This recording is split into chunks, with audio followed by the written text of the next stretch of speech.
Hey, welcome to another episode of Chad's Beer Reviews. Henry's joining us for the Friday afternoon session. Mm-hmm. You brought the beer? I did. I brought a high quality American macro beer. A beer that once was in the top slot competition against Budweiser for biggest market share. This is Schlitz, a long forgotten relic of a bygone age. Established 1849. With just the kiss of the hops, which harkens back to another historic time when people thought that hops were bad for you. There was actually a concern at one point in American history where people thought hops might cause cancer or be otherwise unhealthy. So Schlitz, they tried to keep their hop taste and said that they have just the kiss of the hops. It's just enough for flavor, but not enough to get you sick. Of course, now we know better. We're not, stupid. Well, I'm ready to tear into this. Do you know the ABV on this? No, it's similar to Bud and a lot of other American macro beers. 5.1 or 2? Probably between 4.5 and low 5. Oh, I spilled. Oh, man. Alright, we are back. Look at this. When you think of American beer, this is what you think of as far as color and... Exactly. Exactly, Jeff. This, to me, is the sort of standard for the American classic macro brew. I mean, you could tell from the color. You still can't pour, right? Well, no, I poured right. His overflowed. But you could see that nice little head there. In terms of aroma. Smells like beer. Oh, it smells like Dad's beer. Yeah. You know, like when you're a kid and your dad's drinking beer. And it smells like when you get all your empties together. No, I wouldn't say that it smells like that. It has a clean... It smells like PBR. It smells like PBR, but a little less crappy. You know, if that makes any sense. Like, it's got a slightly richer... It smells exactly the same to me. Okay, I mean, I can differentiate between the two. All right. And I'm saying that this one smells a little sweeter. Almost a little bit maltier, a little bit hoppier. It's one step deeper than PBR in terms of aroma profile. We might be splitting hairs here, so commence drinking. Let's do it.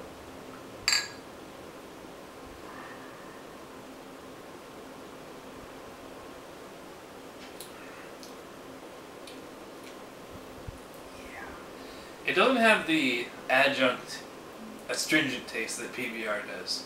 It's a lot more smooth. It's slightly richer and more full-bodied than Budweiser. You know, it lacks that rice kind of grossness.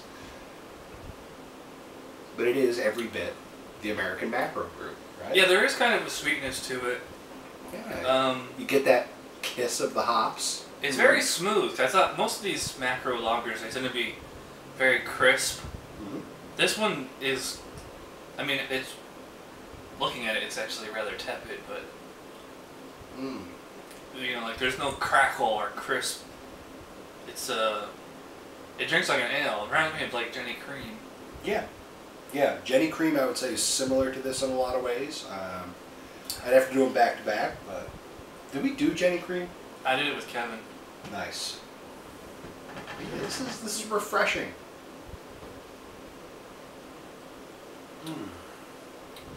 All those jokes about Schlitz over the course of my doing reviews with Chad here, I've probably made about 50 Schlitz jokes. Now we're doing it, and I gotta tell you, this is very refreshing. It's refreshing, but it's not like super satisfying as far as taste. Like I'm not drinking this and getting like a lot of flavor here. It's not really picking out any distinguishable. I can't distinguish any ingredients, you know. Sure. Although you got that kiss of the hops. Yeah, there's like a little bit of bitterness right on the finish. And it's there in the, as you exhale through your nose, you get sort of a different aroma profile. And the hops, I think, they're floral in that regard. Yeah. Well, I mean, this is... It's a mild macro, you know. not that macros are really robust. Like they're robust as far as their repulsiveness, and this is a little more mild, a little more subtle. Well, look, macro should not be a necessarily derogatory term. No. We might use it as such, but when you're an amateur connoisseur, like Chad here, you drink a lot of better beer, and it kind of curves down American macro brews rather substantially. But if you're looking just for a refreshing beer, hey, it's a hot day, give me something refreshing. Or if you're on a fishing trip with your dad. I definitely call this refreshing. Yes. Because there is kind of like a wateriness to it. Yeah. I wouldn't call it... But not like light beer watery. No.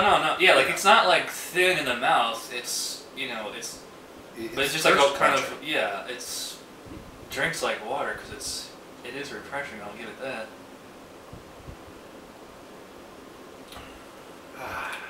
Yeah, this truly is the top of the bottom of the barrel in some ways. It's American macro. It's not that expensive.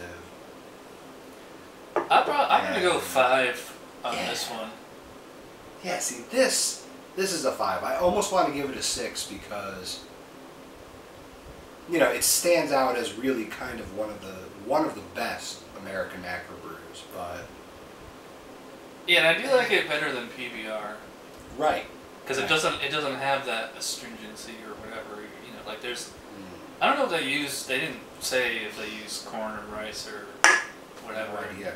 I think that this recipe has remained unchanged for a while. Could be wrong. Yeah, this is going to be another one of them 5 smiley faces. Yeah. Or a 6 frowny face, It's like a guilty pleasure. Yeah. I think there's an alligator involved somewhere in there. Yeah. Alligator. My grading system's all Huey down. Oh, yes. Yeah. So you're definitely going 5 on this? It's in the 5 to 6 zone. Right. Yeah. I'll say solid 5, which is it's average. I'm indifferent to it. I would definitely not give this a thumbs down. Yeah. But I would definitely not really give it a thumbs up. For session beer. Yeah.